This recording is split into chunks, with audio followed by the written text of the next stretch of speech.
Guys, मैंने आपको cervical x ray भेजा था लेट्स सी उसमें हम क्या क्या देख सकते हैं, डायग्नोज कर सकते हैं। This is your C1 vertebra, ये C2, C3, C4, C5, C6, C7 and T1।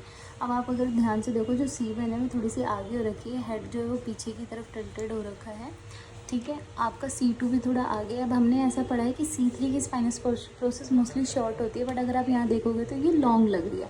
But क्या ये सच में लॉन्ग है? नहीं। अगर आप ध्यान से देखो तो C2 का इंफीरियर फेसेट जो है वो वहाँ से थोड़ा सा ब्रेक हुआ है और यू कैन से फ्रैक्चर हुआ है, वो टूट के उसने किसको फ्रैक्चर किया है? आपके उसको लेमिनार प्रोसेस को, या फिर आप कैसे लेमिनर को।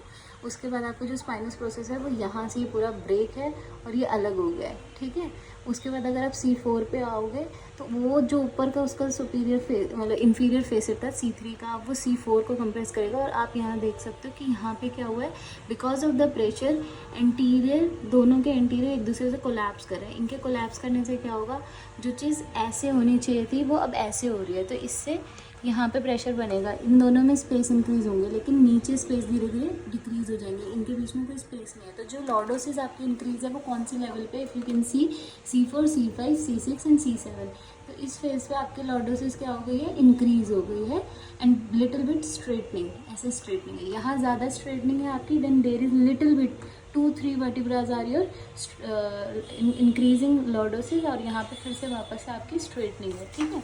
अब यहाँ पे आपका एक तरीके से कंप्रेशन इतना ज़्यादा है कि आपका जो एंटीरियर पार्ट है वो एक दूसरे से कोलैप्स हो रहा है।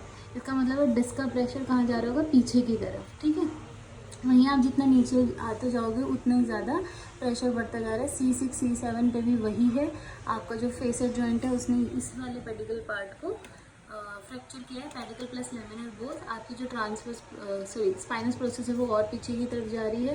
देयर इज़ रोटेशन, T1 इस तरफ है, C7 उधर चला गया। सेम इसमें भी जो C1 है आपका वो पीछे की तरफ